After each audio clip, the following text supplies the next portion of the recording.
Welcome y'all to the Stormwater Board meeting today. I'd ask Tracy to call the roll. Okay, Meredith, Bevel. Here. Bryant. Here. Coleman. Here. Ferris, Freeman, Gillis. Here. Kidd, Provo, Taylor, Wyatt. Here. Perrin, Light. Here. Gibson. Here. Day, Clark. Here. Smith, Neff, Cooper. And we got some other dignitaries in. We're here to introduce. Relatives. Yeah. Relatives.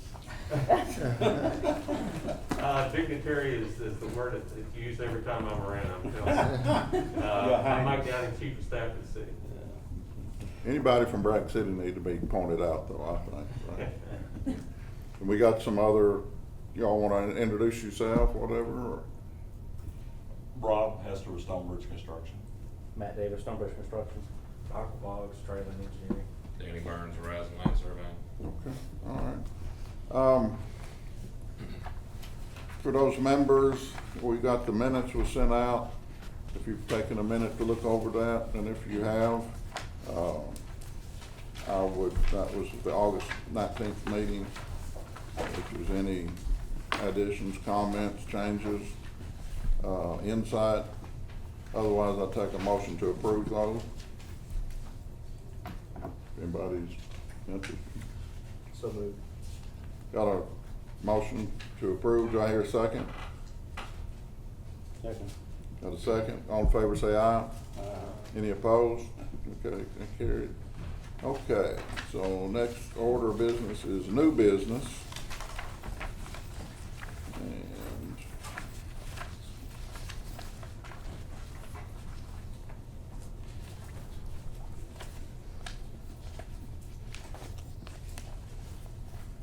Greg, you got, what do you got?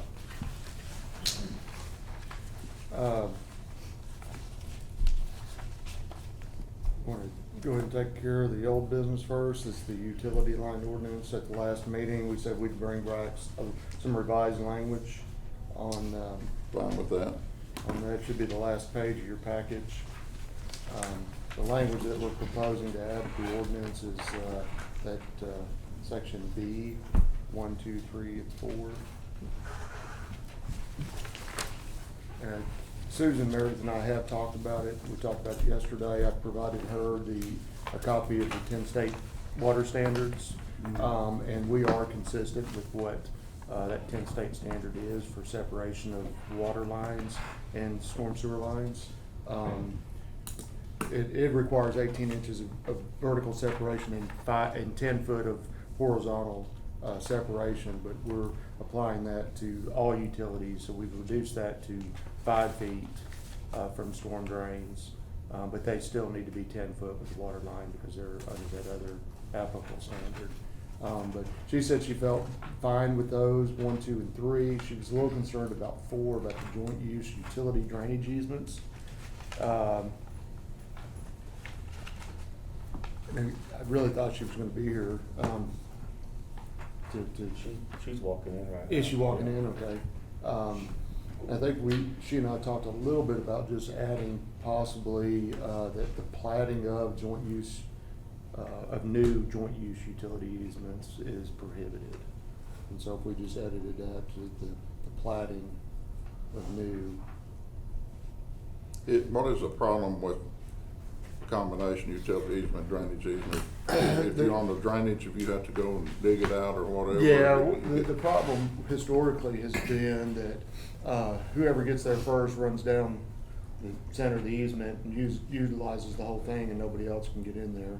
Or you've got a storm sewer in there and the phone line will crisscross the top of it. And or it usually ends up a mess. So we like to have it separate. So when we go in and do our work, we're not fighting with utility lines right on top of us. We have a lot of joint use easements in the city. Yeah. And there's quite a few of them. And we've actually stopped on new plats. We've stopped it some time ago. We just never really had any language in the code that says that you can't. We've just always discouraged it and basically said no to it, that we didn't want that. But we've not had any language that prohibited it per se. So. think we need to get that in the code. Hey Craig, Yes, ma'am. under section 1, I just got a question. Okay, it says alter or modify any open channel, drainage swale, detention facility. Okay, what if you've got, say a ditch runs in front of your house? And it's clogged up, the grass has grown up or nothing's flowing out. You go out there and you're digging it out. So that's not supposed to be done? We're gonna have to call the city to do, somebody's about to call the city to do. No, it's not necessarily that, I mean, that section A is already in the code. I know, and I'm just that's- trying- I was that's just if- trying I mean, if you intend to put a pipe in an open ditch, we wanna know about it before you do it. If it's just some general yard maintenance grading, we're not gonna have an issue with it. I mean, it's really if, we've had, I'm thinking Casey Springs Road, there was a section of ditch that got enclosed in an underground pipe, and nobody knew who did it.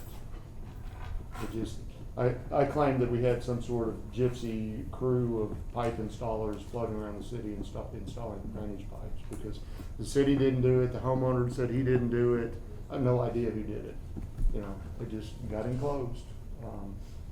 And so that's the sort of stuff that we're trying to track when people make modifications to the system. Because we spent $750,000 inventorying our drainage system. And so we have an inventory of our drainage system for the city. And so when modifications are made, we want to know about them so we can keep that investment up to date. Because it could be, and I've seen examples where people, they have that open ditch, like, they got tired of trying to mow it, and so they go out and they put a 12-inch pipe in, but really need a 24-inch pipe to carry the water, and a matter of hydraulics. And so if they're involved in it, say, hey, instead of doing this 12-inch, 24 is what you need on the thing, so. Mr. Chairman, I hate to break in, but I'm the Go ahead. rule enforcer of the building, and if you all could put your mask on, because number one, that's the rules. Secondly, if we have an outbreak, we're going to cancel all meetings Okay. in City Hall, so We'll do that. would appreciate you doing that. Got it. So, we got that covered. Is anything else, City Water and Light? Oh yeah, I apologize for being late. Craig, I guess you covered what we talked about yesterday. Yeah, on number 4, I think we just put the platting of new joint use utility easements is prohibited. That's kind of what we talked about, Yeah. yeah.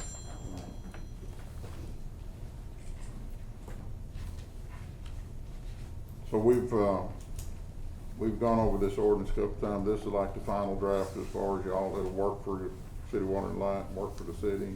Yeah, So- we appreciate him going back to 10 state standards and kind of adopting that language and putting some flexibility for the city engineer in there. I think that addresses all of our concerns.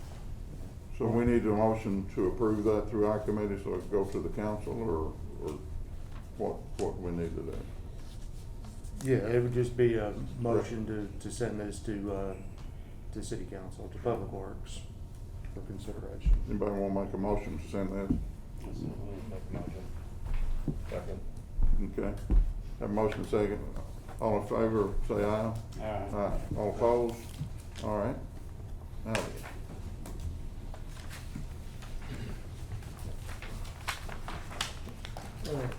Under communications, other communications, typically, variances or appeals are for denials of applications. We've had one that came up that, we've not actually officially, issued a denial of a permit application, but we do have an issue that needs to be resolved, so they can move forward one way or the other. So we're just bringing it forward as a communications to get, direction and possibly a motion on what to do with it. At the last meeting, we discussed the code section where it says that no front or side lot lines shall be open channels, that they've all got to be enclosed. Y'all recall? We've had a development come in, and they essentially got a lot that they're wanting to plat. It's adjacent to Bill's Fresh Market on Johnson Avenue. And, That's it. yeah, if you wanna hand that out. So they're wanting to plat this lot that's, part of, a original lot for Bill's Fresh Market, so they're wanting to cut a piece of that property off. Our position's been that brings forward that section of code that we discussed last time, that they need to enclose the front lot line and any side lot lines that are open ditches, but I don't think there's any side lot lines that are open ditches, it's just the front along Johnson Avenue. They were prepared to close on the sale of this property, I think, last week, and, had submitted their plat and then got our comments back that said, no, this needs to be enclosed, as part of it, and, they're asking, since we've not, our interpretation of what the code says, it has always said that, but as you know, last month we brought it to the board to say, hey, this is how we interpret it, are we correct? And we got a confirmation that that's what the code says. We've not historically interpreted it that way. And it's kind of put them in a bind on the sale of this property and their future development of it. So for understand, we're talking about lot 2 on this plat, which Yes. has like 60 Yeah. front footage on Johnson. Yes, it would be 49. lot 2. They wanted to pull that piece off. And all along the frontage of Bill's Fresh Market is open ditch. It is. Except for the driveways, right? Yes, yeah. And the code says, well, that needs to be piped in across that. Of this 60-foot section, for whatever improvements are done, you're gonna have ingress and egress over that 60 feet coming into the lot. And so it stands to reason that at least 30 feet of that is gonna be driveway, ingress and egress, probably gonna be a concrete culvert, is that correct? That's correct, that's the existing entrance for Bill's, it's gonna be shared parking between the two, so that 60 feet is essentially that existing drive on the western end. The drives will stay the same, it's just basically drawing a survey line. Essentially, our clients wanting to subdivide it and build a building, where Bill's had planned on doing it, building it in line. Our clients are looking to build a separate building, essentially just like it was originally designed and planned for, but it would be 2 separate lots, and that's where it's kind of became an issue. When it was one lot, they could build on it and do the same thing, so that's what they've asked for. So, I have talked with the highway department, and they're not opposed to having the open drainage along their state routes enclosed. What their position is, and we were gonna try to have a meeting with them to kind of flesh that thing out a little bit more, but, what their position historically has been is when it is enclosed by a developer, that the developer or the city becomes responsible for that enclosed conduit on their right of way. So if there's ever any problems with it, the highway department's not the one who's gonna do maintenance on it, that it will be somebody else. So that's kind of their position on the pipe, if it does go in their right of way. So that's something that we're gonna have to work out with the highway department, that we've not worked out yet. So, that could potentially delay. If the board said, hey, yeah, we're gonna do this, they could potentially delay them further, working out that issue of who's gonna maintain this pipe. I mean, ultimately, I'm sure that it's gonna end up being the city, but we have to work out exact details of that. We have to adopt or at least concede that the city is gonna maintain those systems if we're gonna require them along state routes, or modify our code to where we no longer require them along state routes. So we have a little bit of work to do to really make that happen along state routes, and I think that would delay them kind of unreasonably. So with that, I think our recommendation is that they get the variance for this project. Yeah, because the jurisdiction of that design is with the highway department in RDOT. Yeah, they said it can be done. Right. It's not impossible to do.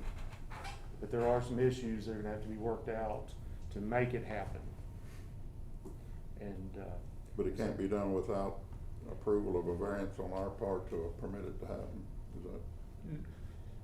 no, no, I think this board chose not to, grant the variance. We would have to come to some agreement Okay. with RDOT and the developer who is ultimately going to maintain this drainage pipe. And that will take some time to come to, a decision. I mean, ultimately, the developer's gonna argue, well, I'm not gonna maintain it because I didn't want to put it in to begin with. The city wants it, the city needs to maintain it. Well, then we have to, say, yeah, we're willing to maintain it. And then probably have to enter into an agreement with RDOT that says we will maintain it. And so there will be steps involved for that. And so this would be the first one along a state route that this has happened on. So it would take some time to work through those issues. And again, it would delay something that's been in the process for some time. And, they feel like they've been kind of blindsided because 3 months ago, this would have went through and we probably wouldn't have caught it.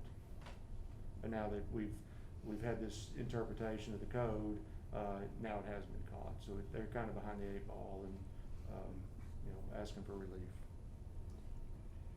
Do we want to allow them to speak to see if you had any thoughts or wishes or what your issue is, or has he covered it? Greg pretty much explained everything. Essentially, from our client's perspective, it's an existing development, the parking lot's there, the improvements are already there.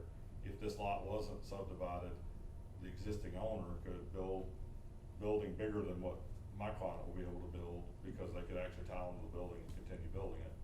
And nothing ever would be changed in the exterior. What their concern is, they've already established a purchase price and they already have moved all the way to contract. And if we're forced to enclose that, the added cost of site work, development, and everything else associated with it adds back to that cost. Not only that, just delays the project more, but it adds cost to it, because they'll actually be putting improvements on property that they don't own, they're not gonna own, our clients. Because the existing seller's not gonna spend the money for it because he didn't have to do it. So, and we understand, and like Craig spelled it out very clearly that the biggest concern here was that it's something that's changed pretty quick, or not changed, it's just being implemented differently than it had been in the past. And, it caught them a little off guard, so that's the reason we're asking for it. Well, Craig, I agree that we should give these guys a break, but how do we, from a precedent perspective, handle this going forward? Well, I mean, anybody that's requesting this is gonna have to come to the Stormwater Board, for variance. And so it's ultimately this board, that gets to make the decision on whether or not the variance is issued. We've had other people that we've required to do these improvements. They've not been on state routes. I think the key to this one is that the complication with the state route, and the timing and what it's gonna take to get that issue is an unreasonable delay on the developer. They have something planned, they're ready to go, and this is something that the city has not gotten completely worked out with the highway department. So I think that's the key, is we need to get this position, how we're gonna do with this with the highway department worked out, so that when the next one comes out, it's not an issue. And we know exactly how it's gonna go. We have a agreement that we're ready to sign for it, and ready to move forward. So as far as the city's concerned, what would be the worst case scenario if we allowed them to do that, as far as the negative impact that come back on the city? Or would there be? I mean, ultimately, we're getting across the street from this development is the new Vision Car wash. the car wash and Vision Drive, where they're doing all these improvements, curb and gutter, they're putting in their drainage systems. So they're gonna have a finished frontage on that side of the road. Right. The highway department's doing the intersection of Hilltop and Johnson. It's gonna be curb and gutter and sidewalk, and it's basically gonna come down and, then they're also doing Airport Road, where they're putting curb and gutter and sidewalk and all that. So we have this gap area in between there that this property lies in. And, you know, the idea of the code is that when Right. things change on these properties, that they bring them in to what the current standards are. And this is when that would take place. So this would be a, you know, I don't know how much frontage is along these two lots, but, you know, that would be, 400 and Oh, so over we're- 500 feet of. So we're not talking about just the 60 feet in lot? No, it'd Oh, be, okay. it would be across the entire frontage. Isn't there issues with the utilities along there? I'd heard the reason that driveway's so steep is because there's fiber optics and all that buried in there. There are some utilities up Is there. that what it is? There's a duck line through there, AT&T. But those things can be lowered. But the sale, the sale that's occurring is this lot 2 with 60 feet of frontage? Mhm. That's Is that right? correct. The separate, they're actually parceling that out and purchasing that portion of it. But the subdivision is both lots. And so they have to do the improvement along the frontage of both the lots. It wouldn't be just the lot they're creating. It'd been on the. How does that work out? Do you have it other places where you own infrastructure on highway department right away? Is it a sticky situation 20 years down the road when something goes wrong? That's the kind of the issue with it that we've got to work out of. They've done it in other jurisdictions. I'm not aware of any infrastructure the city owns inside the highway right of way. And so there'll be some conversations with them about, you know, how we go about doing this. I know that when somebody puts in a driveway on the state route by permit, the state becomes responsible for the driveway.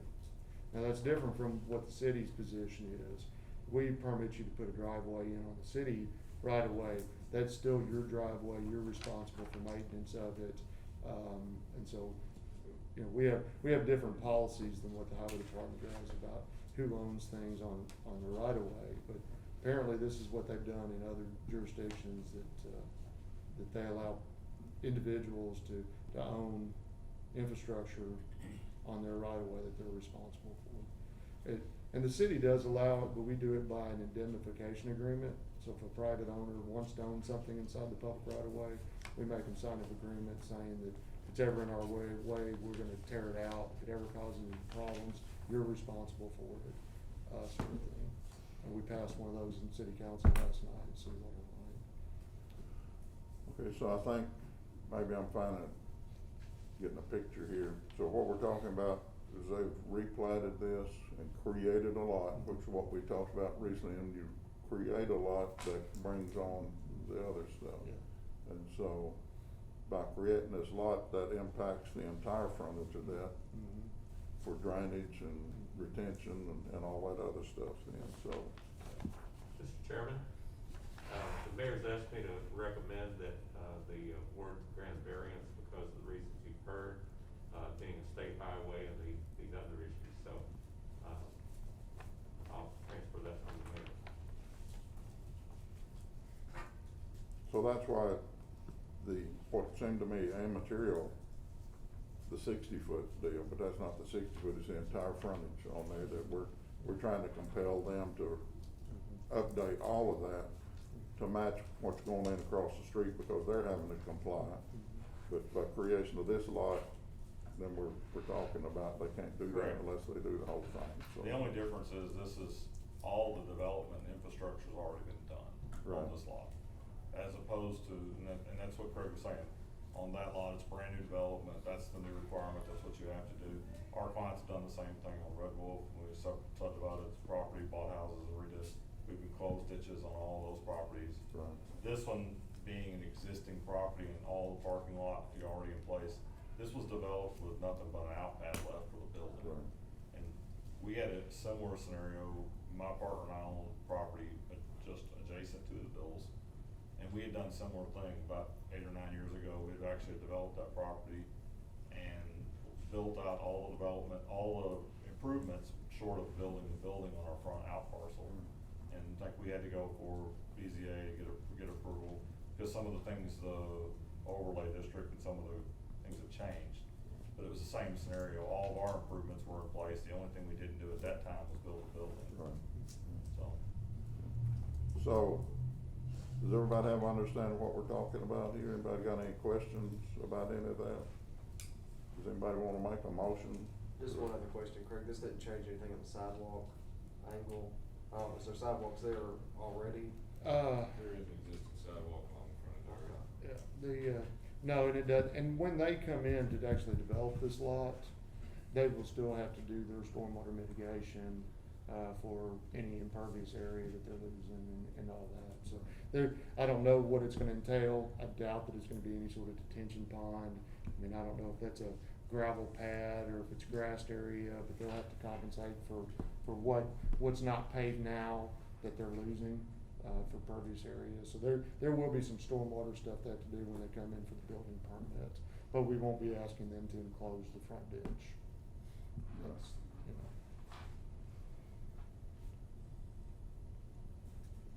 What do y'all think?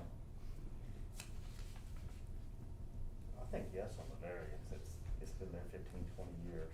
Yeah. If they're gonna mitigate the rest of their runoff or whatever, that's my 2 cents. So you put that in the form of a motion? Sure, yeah, I'll make a motion to grant the variance. I second. Any other discussion, thoughts, comments, questions? We'll vote on that. All in favor, say aye. Aye. Any opposed? Okay, so noted. Okay. We'll go to new business. Well, we didn't have any new business to bring forward today. And just kinda go around the room. Reverend, you got anything? No, sir. Nothing? Anything from ASU? You still in business out there? Still in business, yes, sir.